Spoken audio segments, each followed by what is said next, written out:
Hello अस्सलाम वालेकुम दोस्तों। आप सबको इल्म होगा कि आजकल का जो मौसम है वो कितना तेज़ी के साथ बदलता जा रहा है, जिसने जो इंसानों का जो सर्वाइवल है इस सैयारे के ऊपर, धरती के ऊपर, वो कंप्रोमाइज़ कर दिया है।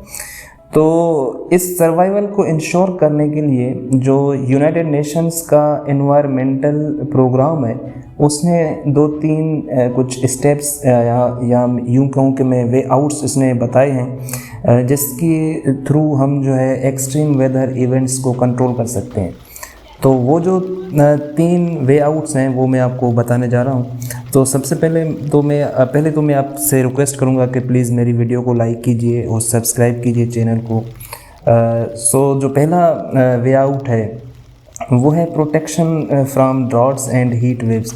ड्रॉट्स कहते हैं दोस्तों जो बड़े अरसे तक जहाँ पे खुश्क साली हो, जहाँ पे पानी ना हो, मतलब जहाँ पे ज़्यादा, जिस तरह से पाकिस्तान में थर का एरिया है जहाँ पे पानी नहीं होता, और तो वहाँ पे खुश्क साली हो जाती है, कोई एग्रीकल्चर का तो कॉन्सेप्ट ज़्यादातर होता नहीं है, और बरसातें भी नहीं होती, उधर बारिशें भी नहीं होती। और दूसरी होती है कि हीट वेव्स, और हीट वेव्स भी ज़्यादातर उन्हीं एरियाज़ में होती हैं जहाँ पे एक्सटेंडेड पीरियड के लिए कोई प्रेसिपिटेशन ना हो। तो ड्राउट से बचने के लिए एक रिसर्च की गई थी जिसने जो है वो चेक किया कि नॉर्मल जो सनी डे होता है, जिसमें सूरज निकलता है, जो जिस तरह से क्लाउडी डे नहीं होता, तो उसमें एक सिंगल हेल्दी ट्री, एक दरख्त के होने की वजह से, जो वहाँ पे जो दरख्त अगर हो तो जो वो कूलिंग इफ़ेक्ट एक दरख्त देता है किसी नॉर्मल सनी डे में, तो उसका जो कूलिंग इफ़ेक्ट है वो बराबर हो जाता है 10 एयर कंडीशनिंग यूनिट्स के साथ। मतलब अगर आप कहीं पे 10 एयर कंडीशंस लगा दें, वो जो मिलके जो 10 एयर कंडीशंस जो कूलिंग पैदा करेंगे, जो कूलिंग इफ़ेक्ट निकलेगा उनसे, वो ही आपको एक नेचुरली एक दरख्त के थ्रू मिलेगा। अगर हाँ, शर्त यह है कि दरख्त हेल्दी हो, मतलब कि वो उसको ज़्यादा पुराना भी ना हो और ज़्यादा छोटा भी ना हो। तो आप जस्ट इमेजिन करो कि दरख्त हमारे लिए कितनी अहम है, हमारे ह्यूमन सर्वाइवल के लिए। तो यूएन का जो इन्वायरमेंट प्रोग्राम है वो स्ट्रेस दे रहा है कि आप दरख्त लगाएं, पौधे लगाएं, ताकि हमारा जो सर्वाइवल है और जो हीट वेव्स हैं उनको हम टैकल कर सकें। और जो दूसरा स्टेप है या जो दूसरा वे आउट है वो ये है कि आप ह्यूरिकेन्स और स्टॉर्म्स से कैसे बच सकते हैं। ये जो तूफ़ान होते हैं, तूफ़ानी बरसातें होती हैं या समंदरी तूफ़ान होते हैं, उनसे कैसे बचा जा सकता है, ख़ास करके जो समंदरी तूफ़ान होता है। तो उसके लिए इन्होंने कहा है कि जो मैंग्रोव्स फॉरेस्ट होते हैं, जहाँ जो ख़ास करके मैंग्रोव्स कहते हैं जो फॉरेस्ट आप कोस्टल एरियाज़ पे लगाते हो, तो कोस्टल एरियाज़ पे जो फॉरेस्ट लगाए जाते हैं, तो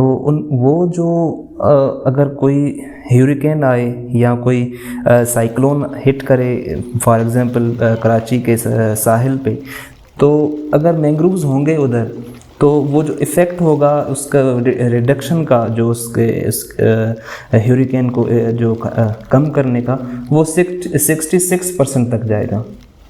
मतलब ये कि 66% तक प्रोटेक्शन मैंग्रोव्स देता है। हाँ, शर्त यह है कि जो मैंग्रोव्स फॉरेस्ट होगा वो ऑलमोस्ट 100 मीटर्स चौड़ा हो, और वही आपको क्योंकि 100 मीटर्स अच्छी खासी एक लेंथ बन जाती है, विड्थ बन जाती है, बल्कि जो कि आपको एक बफ़र प्रोवाइड करती है। बेसिकली पानी समंदर से और लैंड के दरमियान में एक बफ़र आ जाता है, जिसमें वो कंज्यूम हो जाती है ज़्यादातर उनकी जो भी इफ़ेक्ट होता है एक ह्यूरिकेन का या स्टॉर्म का। तो इससे फ़ायदा क्या पहुंचता है? फ़ायदा ये पहुंचता है कि जो भी कोस्टल एरियाज़ के ऊपर जो भी इंफ्रास्ट्रक्चर होगा, जो भी लाइव्स होंगी, जो भी इंसान रहते होंगे, वो बच जाएंगे, ऑलमोस्ट 66% तक बच जाएंगे। सो आप इससे अंदाज़ा लगाएं कि मैंग्रोव फॉरेस्ट कितने अहम हैं क्लाइमेट चेंज को कम करने के लिए, या उसके जो इफ़ेक्ट्स हैं उनको रोकने के लिए, उसको कम करने के लिए।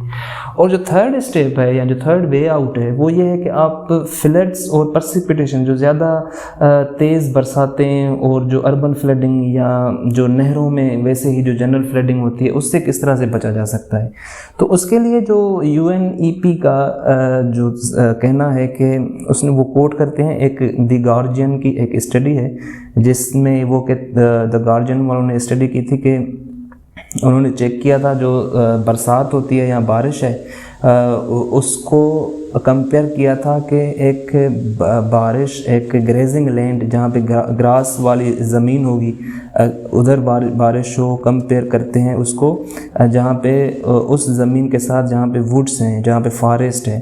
तो स्टडी से यह साबित हुआ कि जो वुडलैंड है, जहाँ पे मतलब जिस ज़मीन के ऊपर वो दरख्त लगे हुए थे और उधर बारिश हुई थी, तो स्टडी ने यह साबित किया कि वुडलैंड वाली ज़मीन 60% मोर इफ़ेक्टिव है उस पानी को एब्जॉर्ब करने में compare to the grazing land.